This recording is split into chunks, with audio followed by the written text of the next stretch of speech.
आज हम भारत के भूकंपों के बारे में अध्ययन करेंगे। भूकंप पृथ्वी के अस्थिर एवं दुर्बल भागों से संबंध होते हैं।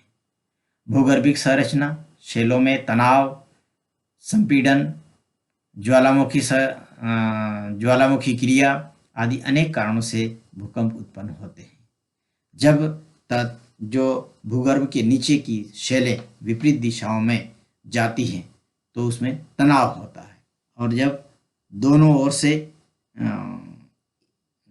एक ही दिशा में गमन करती हैं तब वहाँ पर संपीड़न होता है। तो इसके फलस्वरूप दोनों ही क्रियाओं के द्वारा उन भागों में भूकंप आने की संभावनाएं बढ़ जाती है। भूकंप क्षेत्रों में परस्पर जो फिजियोग्राफी है, भौतिकाकृति तथा भूकंप क्षेत्रों के में परस्पर गहरा संबंध होता है। प्राचीन भूवैज्ञानिकों ने भारत के 3 प्रमुख भौतिक विभागों के अनुरूप भारत को 3 मुख्य भूकंप क्षेत्रों में अर्थक्वेक जोन में बांटा गया है। वेस्ट ने भारत को निम्न भागों में या निम्न प्रकार से भूकंपीय क्षेत्रों के अंतर्गत बांटा है। आप यहाँ देख सकते हैं जो वेस्ट ने जो भूकंपीय क्षेत्रों में जो भारत को बांटा है विभिन्न भागों में, आप मैप में देख सकते हैं। यहाँ पर देखें, वेस्ट के अनुसार वेस्ट ने जो भूकंप क्षेत्र बनाए हैं जिसमें अधिकतम प्रभाव वाले क्षेत्र हैं, जो काले काले डॉट दिखाए गए हैं, और सबसे ज़्यादा प्रभाव वाले क्षेत्र हैं। दूसरा है डैश लाइन के द्वारा मध्यम प्रभाव वाले और न्यूनतम प्रभाव वाले और दक्षिण भारत के भूकंप क्षेत्रों को डॉट डॉट लाइन से बिंदुओं से दिखाया गया है। देखिए काबुल में सबसे ऊपर टॉप काबुल में 1929, पेशावर, श्रीनगर, कांगड़ा, शिमला, काठमांडू, दार्जिलिंग, सदिया, डिब्रूगढ़, शिलोंग, ढाका, श्रीमंगल, कोलकाता, रांची, इलाहाबाद, लखनऊ, आगरा, बीकानेर। तो यहाँ पर ये जो अलग अलग प्रभाव वाले हैं, राजस्थान में बीकानेर हैं, महाराष्ट्र में कोयना है, हैदराबाद में है बेल्लारी, बेंगलुरु, मैसूर, चेन्नई, और इधर पश्चिम में ये मुंबई वाला जो भाग है, इसके बाद कराची है, हैदराबाद, कलाल और कंधार, क्वेटा, पेशावर, काबुल में भूकंप के महत्वपूर्ण केंद्र रहे हैं, जहां कंधार, क्वेटा और हैदराबाद में कराची वाला जो भाग है वहाँ पर 1892, 1852, 1931, 1909 में भूकंप आया था। काबुल 1929 में, श्रीनगर में 1885, कांगड़ा में 1905 और दार्जिलिंग, काठमांडू से 1934 और 1930 में भूकंप आए थे। डिब्रूगढ़ 1869, शिलोंग में 1897 और 1918 में श्रीमंगलम में जो भूकंप आए थे। तो इस प्रकार वेस्ट ने जो अलग अलग मैप में आपको दिखाया गया है, और इस तरह से भूकंपीय क्षेत्रों में उन्होंने बांटने का प्रयास किया है। सबसे ऊपर हिमालय, भारत के उत्तर जो हिमालय जो क्षेत्र हैं आप मैप में देख रहे हैं, पूर्व और पश्चिम में फैला हुआ हिमालय क्षेत्र है। ये जो भूकंप का क्षेत्र है वह यहाँ पर उच्च पर्वतीय भूभाग तथा संरचना की दृष्टि से ये नवीन क्षेत्र हैं पाया जाता है।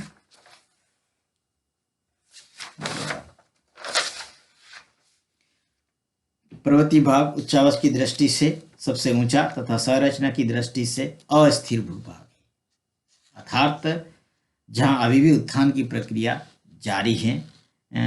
यह भाग अभी भी समस्थिति की संतुलन समायोजन प्राप्त नहीं कर सका है, अतः सर्वाधिक भूकंप से प्रभावित क्षेत्र माना जाता है, जिसमें कश्मीर में 1828 में आया, काबुल में, पेशावर 1884, श्रीनगर 1885, असम 1869, 1897, 1950 में, कांगड़ा में 1905 में, क्वेटा में 1936 आदि भूकंप उल्लेखनीय है। उपरोक्त भूकंप से जनधन की अपार हानि हुई तथा अनेक धरातलीय एवं प्राकृतिक परिवर्तन हुए हैं। हिमालय के पर्वतीय भाग के बाद दूसरी जो भूकंप की पट्टी हमने देखी थी उसमें दूसरा गंगा सिंधु का क्षेत्र सम्मिलित कर लिया गया है। गंगा आप मैप में देख सकते हैं, गंगा सिंधु क्षेत्र हिमालय के दक्षिण में यह क्षेत्र स्थित है। हिमालय के पाद प्रदेश तो फुट हिल्स के रूप में जाना जाता है। इस क्षेत्र में साधारण से तीव्र भूकंप आते रहते हैं। सघन जन आबाद होने के कारण जनधन की अपार हानि पहुंचाते हैं। 1803, 1960 दिल्ली में भूकंप आए, बिहार 1934 में, पश्चिमी उत्तर प्रदेश में 1956 में तथा नेपाल की तराई एवं उत्तरी बिहार 1988 के भूकंप रिक्टर भूकंप माप साधारणतः 6.5 से 6.7 होते हैं, फिर भी ये बहुत ही विनाशकारी सिद्ध हुए हैं। सामान्य प्रभावित क्षेत्र कहलाता है। प्रायद्वीपीय क्षेत्र, प्रायद्वीपीय भारत को स्थिर एवं दृढ़ भूखंड माना जाता है। लोगों का मानना है ये कठोर चट्टानों से निर्मित है, यहाँ पर भूकंप नहीं आते हैं, लेकिन ऐसा नहीं है। 1618 में पुणे, अहमदाबाद में 1819 में, दक्षिण भारत के 1843, कच्छ 1956, कोयना 1967, 73 और 1975, 75, हैदराबाद में 1972 और खरदी 1983, लातूर में 1993 आदि के भूकंपों में यह मान्यता गलत सिद्ध हो गई कि प्रायद्वीपीय भारत भूकंप रहित प्रदेश है। इसे न्यूनतम प्रभावित क्षेत्र मानने पर भी प्रश्न चिन्ह लग जाता है। यहाँ भूकंप आते रहते हैं कई बार। नवीन विचार के अनुसार हिमालय से कन्याकुमारी की ओर भूकंपों की तीक्ष्णता क्रमशः कम होती जाती है। भूवैज्ञानिकों के अनुसार भारत के दक्षिण तीक्ष्ण भूकंपों की उत्पत्ति गंगा के मैदान तथा निकटवर्ती या अस्थिर भूभाग में होती है। 1962 में भूकंप विदों, सिस्मोलॉजिस्ट, भूवैज्ञानिकों तथा इंजीनियरों की एक सम्मिलित समिति ने भारत को 5 भूकंप क्षेत्रों में बांटा, जिसके अनुसार 60% क्षेत्र साधारण से तीव्र भूकंप वाला था। देश के उत्तर में 3500 किलोमीटर लंबी एवं 500 किलोमीटर चौड़ी पेटी सबसे अधिक हानिकारक भूकंप आते हैं। कच्छ प्रायद्वीप में भी उच्चतम तीक्ष्णता की पेटी के अंतर्गत 26 जनवरी 2001 को भुज केंद्र तथा निकटवर्ती क्षेत्रों में शताब्दी का सर्वाधिक विनाशकारी भूकंप आया, जिसकी तीक्ष्णता रिक्टर पैमाने पर 8.1 आंकी गई थी। ये भारत के प्रमुख जो वैज्ञानिकों ने भारत के भूकंप क्षेत्रों में बांटा, उसका जो मानचित्र है ये हम देख सकते हैं कि जो भारत के वैज्ञानिकों ने जो भारत को भूकंप क्षेत्रों में बांटा है, जिसमें जो खड़ी लाइन है न्यूनतम प्रभाव वाला क्षेत्र है, 0 करके न्यून प्रभाव वाला क्षेत्र बताया गया है, और डॉट डॉट से मध्यम प्रभाव वाला क्षेत्र है। आड़ी लाइन आपको अधिक प्रभाव वाले भूकंपीय क्षेत्रों, और काली काली जो लाइन है वो अधिकतम प्रभाव वाले भूकंप क्षेत्र हैं। पूर्वोत्तर भारत और हिमालय क्षेत्रों में एक रेंज के रूप में ये अधिकतम प्रभाव वाला क्षेत्र है। इसी के साथ साथ अधिक प्रभाव वाला जो आड़ी लाइन के द्वारा दिखाया गया है, तो ये जो क्षेत्र हैं भारत में भूकंप क्षेत्र को मानचित्र के द्वारा हमने दिखाया है। अब भारत में ज्वालामुखी की क्रिया।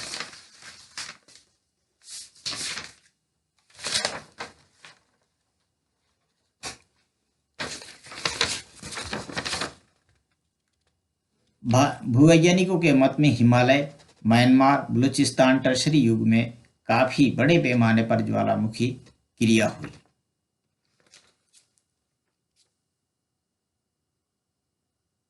भारत में सर्वप्रथम ज्वालामुखी क्रिया धारवाड़ युग में हुई। इसके बाद कुदप्पा,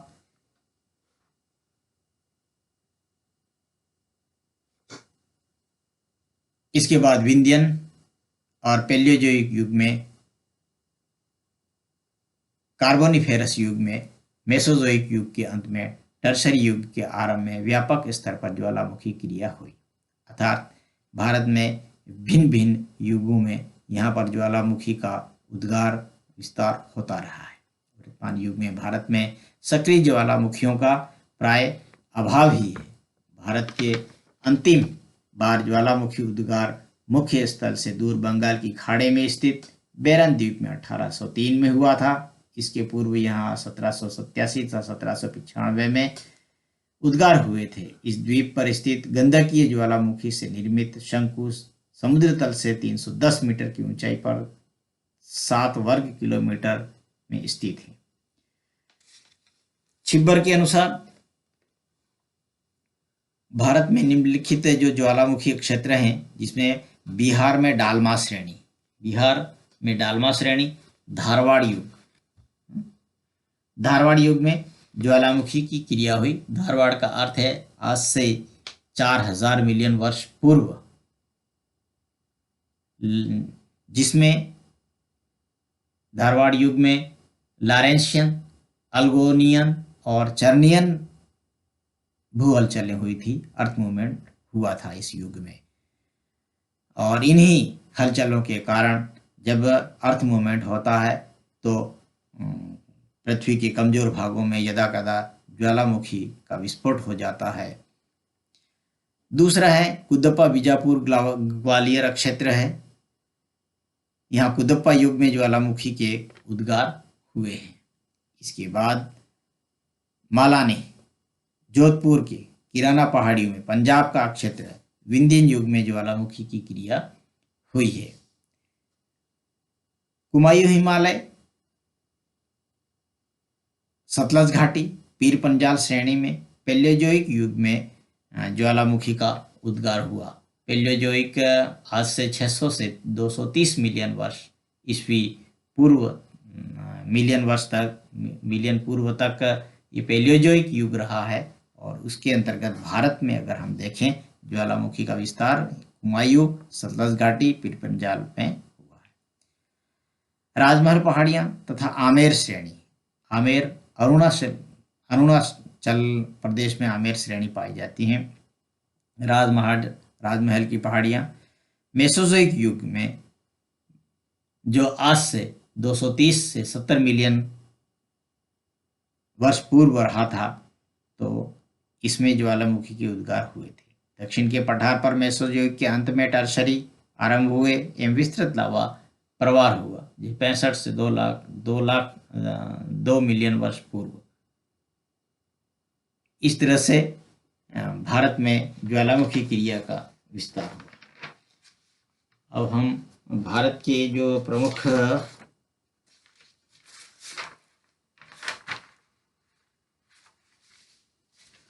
गर्म जल के स्रोत हैं, जिसमें गर्म जल के स्रोतों के रूप में जम्मू कश्मीर, हिमाचल प्रदेश, हरियाणा, राजस्थान, उत्तराखंड, झारखंड के बाद मध्य प्रदेश, गुजरात और महाराष्ट्र में पाए जाते हैं। जम्मू कश्मीर में कश्मीर घाटी, बर्धमान घाटी, पुगा घाटी और लद्दाख में गर्म जल के स्रोत पाए जाते हैं। लद्दाख में जो पनामी स्थान है, वहाँ पर 75 डिग्री सेंटीग्रेड से भी ज़्यादा गर्म जल है। इसके बाद ये वहाँ पर गंधक और सुहागा की प्राप्ति होती है। हिमाचल प्रदेश में मणिकर्मा स्थान पर औषधीय उष्ण जल स्रोत पाए जाते हैं। सतलज घाटी में शिमला से 48 किलोमीटर दूर गर्म स्रोत हैं। हरियाणा में सोना गंधकीय गर्म सोता स्थित है। राजस्थान में अलवर से 22 किलोमीटर दूर ताल वृक्ष गर्म पानी का स्रोत हैं। जयपुर में नारायणी नामक पवित्र गर्म पानी का सोता है। उत्तराखंड में देहरादून के निकट सहस्त्रधारा स्थान पर गंडक युक्त गर्म जल का स्रोत है। गंगोत्री व यमुनोत्री में भी पवित्र एवं औषधीय गुणों से युक्त गर्म जल के स्रोत पाए जाते हैं। इसके बाद हम झारखंड में कहते हैं कि झारखंड में बहुत अधिक मात्रा में ये गर्म जल के स्रोत पाए जाते हैं, जिसमें राजगिरी, हजीराबाग, संथाल परगना में जल के स्रोत पाए जाते हैं। हजारीबाग में सूरजकुंड, बेलकाफी, केशवडी, लुरगर्था, द्वारी, पिंडारी ये प्रसिद्ध कुंड है। इनमें 50 डिग्री सेंटीग्रेड से 70 डिग्री सेंटीग्रेड तक गर्म पानी पाया जाता है। इसके बाद मध्य प्रदेश में होशंगाबाद में अनहोनी व बेमनी नामक गंडकीय गर्म जल के स्रोत हैं। गुजरात में गर्म जल के अनेक स्रोत हैं। पंचमहल में तवा नामक पवित्र गर्म स्रोत हैं। इसके निकट ही लसुंद्रा नामक गर्म सोता है। वडोदरा के निकट ऊनी नामक गर्म स्रोत है। महाराष्ट्र में थाना जिले में अवलोली, गणेशपुरी, निम्बोली नामक अनेक गर्म स्रोत हैं और 80 किलोमीटर क्षेत्र में स्थित हैं। इनके अतिरिक्त असम, उड़ीसा, पश्चिम बंगाल व केरल में भी गर्म जल के स्रोत पाए जाते हैं। आज इतना ही। अगला हम नेक्स्ट अध्ययन करेंगे।